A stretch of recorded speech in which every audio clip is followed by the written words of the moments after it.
Hi friends, ರುಚಿ ಪಾಕಶಾಲೆಗೆ ಸ್ವಾಗತ. ಇವತ್ತು ತುಂಬಾ ರುಚಿಯಾದ ಮಟನ್ ಕಬಾಬ್ ಹೇಗೆ ಮಾಡೋದು ಅಂತ ನೋಡೋಣ. ಮೊದಲಿಗೆ ಒಂದು ಕುಕ್ಕರ್ಗೆ ಚೆನ್ನಾಗಿ ನೀಟಾಗಿ ತೊಳೆದಂಥ ಸಣ್ಣದಾಗಿ ಕಟ್ ಮಾಡಿ ಇಟ್ಕೊಂಡಿರೋಂಥ ಮಟನನ್ನು ಹಾಕ್ಕೊಳ್ತಿದ್ದೀನಿ. ಇದಕ್ಕೆ ಒಂದು ಅರ್ಧ ಟೇಬಲ್ ಸ್ಪೂನಷ್ಟು ಅರಿಶಿನ ಪುಡಿ, ರುಚಿಗೆ ತಕ್ಕಷ್ಟು ಉಪ್ಪು. ಅರಿಶಿನ ಪುಡಿ ಹಾಕೋದ್ರಿಂದ ಏನು ಸ್ಮೆಲ್ ಇರೋದಿಲ್ಲ. ರುಚಿಗೆ ತಕ್ಕಷ್ಟು ಉಪ್ಪು ಮತ್ತು ಸ್ವಲ್ಪ ಎಣ್ಣೆನ ಹಾಕ್ಕೊಂಡು ಒಂದು 3ರಿಂದ 4 ವಿಷಲ್ ನೀಟಾಗಿ ಕೂಗಿಸ್ಕೊಳ್ಳೋಣ. ಅದು ಕೂಗೋ ಅಷ್ಟರಲ್ಲಿ ಒಂದು ಮಿಕ್ಸಿ ಜಾರಿಗೆ ಸ್ವಲ್ಪ ಕರಿಬೇವು ಮತ್ತು ಒಂದು ಬೆಳ್ಳುಳ್ಳಿನ ಮತ್ತು ಒಂದು 5-6 ಬ್ಯಾಡಗಿ ಮೆಣಸಿನ್ಕಾಯಿನ ಹಾಕ್ಕೊಳ್ಳೋಣ. ನಾನು ಇಲ್ಲಿ ಯಾವುದೇ ಫುಡ್ ಕಲರ್ನ ಯೂಸ್ ಮಾಡ್ತಿಲ್ಲ. ಬ್ಯಾಡಗಿ ಮೆಣಸಿನ್ಕಾಯಿನ ಹಾಕ್ಕೊಂಡು ಚೆನ್ನಾಗಿ ರುಬ್ಕೊಂಡ್ರೆ ಅದೇ ಕಲರ್ ಸಾಕಾಗುತ್ತೆ. ನೋಡಿ, ಚೆನ್ನಾಗಿ ಎಲ್ಲನೂ ನುಣ್ಣಗೆ ಈ ರೀತಿ ರುಬ್ಕೊಳ್ಳಿ. ನೋಡಿ, ಈಗ ಮಟನ್ ಎಲ್ಲ ಚೆನ್ನಾಗಿ ಬೆಂದಿದೆ. ನೆಕ್ಸ್ಟು ಒಂದು ಬೌಲ್ಗೆ ಚಿಕನ್ ಮಸಾಲ ಸ್ವಲ್ಪ ಜಾಸ್ತಿನೇ ಹಾಕ್ಕೊಳ್ಳಿ. ನೆಕ್ಸ್ಟು ಕಾರ್ನ್ಫ್ಲೋರ್ ಮತ್ತು ಸ್ವಲ್ಪ ಗರಂ ಮಸಾಲನ ಹಾಕ್ಕೊಳ್ತಿದ್ದೀನಿ. ಒಂದು ಅರ್ಧ ಟೇಬಲ್ ಸ್ಪೂನಷ್ಟು ಗರಂ ಮಸಾಲ. ನೀವು ಜಾಸ್ತಿ ಮಟನ್ ತೊಗೊಂಡಿದ್ರೆ ಜಾಸ್ತಿ ಹಾಕ್ಕೊಳ್ಳಿ. ನೆಕ್ಸ್ಟು ಒಂದು ಸ್ವಲ್ಪ ಎಳ್ಳನ್ನು ಹಾಕ್ಕೊತಿದ್ದೀನಿ, ಬಿಳಿ ಎಳ್ಳು. ಇದು ಹಾಕೋದ್ರಿಂದ ತುಂಬ ಟೇಸ್ಟಿಯಾಗಿರುತ್ತೆ. ಮತ್ತು ರುಬ್ಬಿದಂಥ ಮಸಾಲ.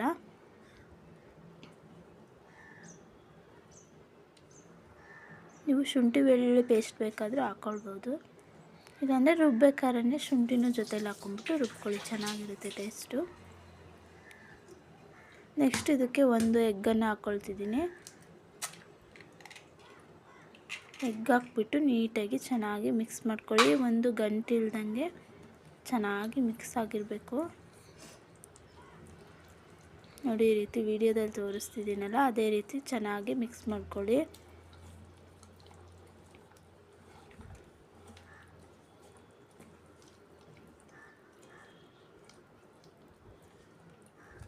ನೋಡಿ, ಈಗ ಎಲ್ಲನೂ ಚೆನ್ನಾಗಿ ಮಿಕ್ಸ್ ಆಗಿದೆ. ಇದಕ್ಕೆ ಆವಾಗಲೇ ಬೇಯಿಸಿಟ್ಟಿದ್ವಲ್ಲ ಆ ಮಟನನ್ನು ಚೆನ್ನಾಗಿ ನೀರೆಲ್ಲ ಹಿಂಡ್ಬಿಟ್ಟು ಈ ರೀತಿ ನೀಟಾಗಿ ಹಾಕ್ಕೊಳ್ಳಿ. ಎಲ್ಲನೂ ಹಾಕ್ಬಿಟ್ಟು ಚೆನ್ನಾಗಿ ಈ ರೀತಿ ಮಿಕ್ಸ್ ಮಾಡಬೇಕು. ನೀಟಾಗಿ ಎಲ್ಲ ಮಸಾಲೆ ಎಲ್ಲ ಅದಕ್ಕೆ ಹೋಗ್ಬೇಕಲ್ವ ಮಟನಿಗೆ. ಚೆನ್ನಾಗಿ ಮಿಕ್ಸ್ ಮಾಡಿಬಿಟ್ಟು ಒಂದು ಅರ್ಧ ಗಂಟೆ ಮುಚ್ಚಿಡಿ ನೀಟಾಗಿ. 1 ಅವರ್ ಮುಚ್ಚಿಟ್ರೂ ಪರವಾಗಿಲ್ಲ. ನೋಡಿ, ಎಣ್ಣೆ ಕಾಯಕ್ಕಿಟ್ಟಿದ್ದೀನಿ. ನೋಡಿ, ಈಗ ಮಟನ್ ಎಲ್ಲ ಚೆನ್ನಾಗಿ ಮ್ಯಾಗ್ನೇಟ್ ಆಗಿದೆ. ಎಲ್ಲ ನೆನ್ಕೊಂಡಿದೆ ಚೆನ್ನಾಗಿ. ಈಗ ನೋಡಿ, ಎಣ್ಣೆ ಚೆನ್ನಾಗಿ ಈಗ ಕಾದಿದೆ. ಇದಕ್ಕೆ ಒಂದೊಂದನ್ನೇ ನೀಟಾಗಿ ನಿಧಾನಕ್ಕೆ ಈ ರೀತಿ ಬಿಟ್ಕೊಂಡು ಮೀಡಿಯಮ್ ಫ್ಲೇಮಲ್ಲೇ ಚೆನ್ನಾಗಿ ಫ್ರೈ ಮಾಡ್ಕೊಳ್ಬೇಕು. ಯಾಕೆಂದರೆ ಮಟನ್ ಅಲ್ವಾ, ಇದು ತುಂಬ ಬೇಯೋದಿಲ್ಲ. ಫಸ್ಟಿಗೆ ಬೇಯಿಸಿದ್ರೂ ಸ್ವಲ್ಪ ಗಟ್ಟಿನೇ ಇರುತ್ತೆ. ಆದ್ದರಿಂದ ಸ್ವಲ್ಪ ನಿಧಾನಕ್ಕೆ ಮೀಡಿಯಮ್ ಫ್ಲೇಮಲ್ಲೇ ಚೆನ್ನಾಗಿ ಬೇಯಿಸ್ಕೊಳ್ಳಿ. ನೀಟಾಗಿ ಫ್ರೈ ಆಗಬೇಕು. ಮತ್ತು ಕ್ರಿಸ್ಪಿಯಾಗಿ ತುಂಬಾ ಚೆನ್ನಾಗಿರುತ್ತೆ. ಮತ್ತು ಎಳ್ಳು ಹಾಕಿರೋದ್ರಿಂದ ಅದು ಸ್ಮೆಲ್ ಬಂದ್ಬಿಟ್ಟು ತುಂಬ ಚೆನ್ನಾಗಿ ಘಮ ಅಂತಿರುತ್ತೆ ತಿನ್ನೋದಕ್ಕೂ. ಮತ್ತು ತುಂಬ ಟೇಸ್ಟಿಯಾಗಿರುತ್ತೆ. ನೀವು ಕೂಡ ಒಂದ್ಸತಿ ಟ್ರೈ ಮಾಡಿ. ಈ ವಿಡಿಯೋ ನಿಮಗೆ ಇಷ್ಟ ಆಗಿದೆ ಪ್ಲೀಸ್ ಕಮೆಂಟ್ ಬಾಕ್ಸಲ್ಲಿ ಕಮೆಂಟ್ ಮಾಡಿ. ಆದಷ್ಟು ನನ್ನ ವೀಡಿಯೋಸ್ಗಳಿಗೆ ಲೈಕ್ ಮಾಡಿ. ಯಾಕಂದರೆ ನೆಕ್ಸ್ಟ್ ವಿಡಿಯೋ ಹಾಕೋದಕ್ಕೆ ನನಗೆ ನೀವು ಲೈಕ್ ಮಾಡಿದಷ್ಟು ನನಗಿಂತ ನೆಕ್ಸ್ಟ್ ವಿಡಿಯೋ ಹಾಕಬೇಕು ಅಂತ ಅನಿಸುತ್ತೆ.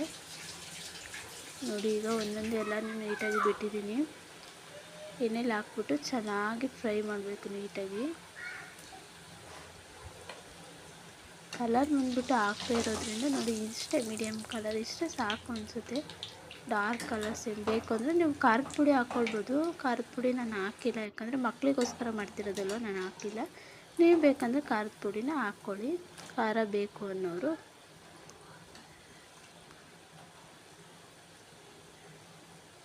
ನೋಡಿ, ಈಗ ಎಲ್ಲನೂ ಚೆನ್ನಾಗಿ ಫ್ರೈ ಆಗಿದೆ.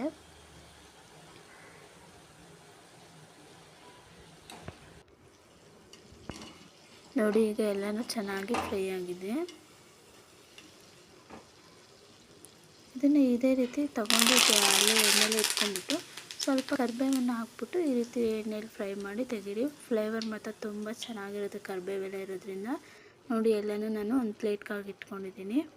ನೋಡಿ, ಎಷ್ಟು ಚೆನ್ನಾಗಿ ಕಾಣಿಸ್ತಾ ಇದೆ ಮತ್ತು ತುಂಬ ಚೆನ್ನಾಗಿದೆ ಟೇಸ್ಟ್ಗೆ, ಕ್ರಿಸ್ಪಿಯಾಗಿ. ನೀವು ಕೂಡ ನಿಮ್ಮ ಮಕ್ಕಳಿಗೆ ಮನೇಲಿ ಮಾಡಿಕೊಡಿ, ತುಂಬ ಇಷ್ಟ ಆಗುತ್ತೆ. ಈ ವಿಡಿಯೋ ನಿಮಗೆ ಇಷ್ಟ ಆಗಿದರೆ ಲೈಕ್ ಮಾಡಿ, ಶೇರ್ ಮಾಡಿ. ಇನ್ನೂ ಹೆಚ್ಚಿನ ವೀಡಿಯೋಸ್ಗಾಗಿ ನಮ್ಮ ಚಾನಲ್ಗೆ ಸಬ್ಸ್ಕ್ರೈಬ್ ಆಗಿ. Thanks for watching.